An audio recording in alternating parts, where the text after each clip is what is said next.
Hello dear student. अभी आपको मैंने 2013-2015 का पेपर बताया। अब जो है मैं आपको 2012 में जो बीटीई में पेपर आया था आपका हॉस्पिटल और क्लिनिकल फार्मेसी का, वो दिखाता हूँ और उसके क्वेश्चन आपको बताता हूँ कि कौन कौन से क्वेश्चन आए थे। ये वही पेपर है जो 2012 में आया हुआ है।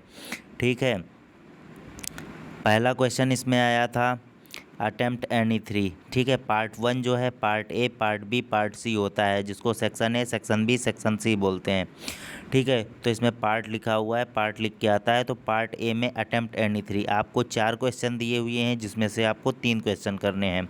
तो पहला क्वेश्चन है describe drug distribution in hospital for in any out patient. ठीक है, आपको इसमें डिस्क्राइब करना है ड्रग डिस्ट्रीब्यूशन जो हॉस्पिटल में होता है, फॉर किसके लिए? आउट पेशेंट के लिए। ठीक है, अगर आपको ये नहीं आता तो दूसरा क्वेश्चन कर सकते हैं डिस्क्राइब द फॉलोइंग। इसमें आपको 3 से 4 दिए गए हैं, इसमें आपको सारे करने हुए हैं। इसमें पहला क्वेश्चन आपका है health delivery system and it's management in India. इसके बारे में आपको डिस्क्राइब करना है। फिर आपका इसमें बी जो है वो क्या है, procurement of drug for storage in hospital.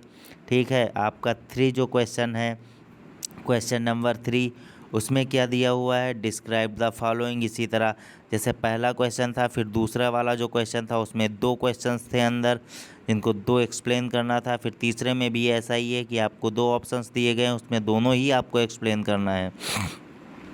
पहला इसमें दिया है application of computers in pharmacy. दूसरा आपका बी नंबर का जो है हॉस्पिटल फार्मूलरी एंड पीटीसी। ये क्वेश्चन 2015 और 2013 में भी पूछा गया है, जो हॉस्पिटल फार्मूलरी एंड पीटीसी है। ठीक है, तो ये इसको ज़्यादा तैयार कर लीजिएगा।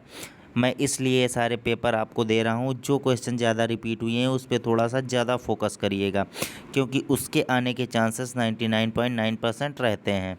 ठीक है, फिर क्वेश्चन नंबर 4 देख लेते हैं। क्वेश्चन नंबर 4 जो है आपका how many surgical dressings are used in hospital, give IP standard for absorbent cotton.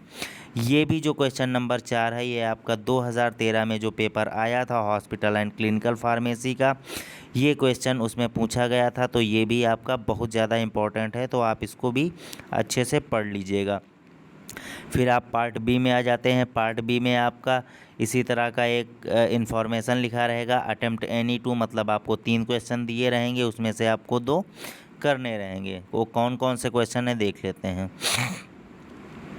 Question number 5 part B में क्वेश्चन नंबर पहला होगा, लेकिन अगर सीरियल से देखेंगे तो क्वेश्चन नंबर 5।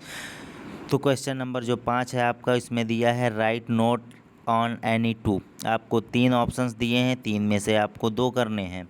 तो पहला है जो आपका ए नंबर का, तो है ड्रग फूड इंटरेक्शन। दूसरा ऑप्शन है drug used in clinical toxicity.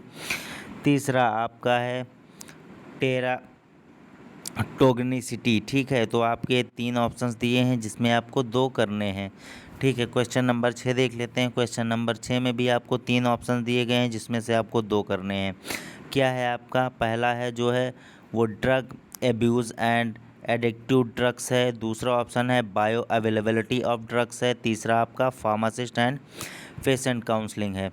तो ये इसमें से आपको 2 करने हैं, जो आपको आता हो वो कर सकते हैं। फिर नेक्स्ट एंड लास्ट क्वेश्चन है डिस्क्राइब एनी। तो इसमें भी आपको 2 दिए, सॉरी इसमें 3 दिए गए थे, लेकिन मैंने एक टाइप नहीं किया है, इसमें आपको 2 ही बताए गए हैं। तो कौन कौन से हैं? एडवर्स ड्रग रिएक्शन एंड दूसरा है ट्रीटमेंट ऑफ पॉइजनिंग। तो इसमें जो क्वेश्चन है जैसे बायो अवेलेबिलिटी ऑफ ड्रग्स है, तो बायो अवेलेबिलिटी जो ड्रग्स है ये आपका क्वेश्चन 2013 में पूछा गया है, तो इसको अच्छे से तैयार कर लीजिएगा। ड्रग फूड इंटरेक्शन ये भी इम्पॉर्टेंट है। Drug used in clinical toxicity ये भी इम्पॉर्टेंट है। और आपका ट्रीटमेंट ऑफ पॉइजनिंग ये भी 2 बार रिपीट हो चुका है, तो ये आप तैयार कर लीजिएगा। इसी तरह मैं 2009-2008 तक का देखता हूँ, जो भी मेरे पास पेपर होंगे मैं आपको प्रोवाइड कराता चला जाऊँगा। ठीक है, तो आप ये तैयार कर लीजिएगा। ये आपका 2012 में आपका क्वेश्चन पूछा गया था, और 15 में भी आपका मैंने बता दिया है कौन कौन सा पूछा गया है। 13 में भी जो पूछा गया वो भी मैंने बता दिया। अब नेक्स्ट देख लेते हैं कौन आएगा। ठीक है। अगर मुझे मिल जा रहा है 2009 का तो मैं अभी 2009 का प्रोवाइड करा दूंगा, अदरवाइज़ मैं अब केमिस्ट्री का सॉल्व कराने की कोशिश करूंगा। Okay, thank you.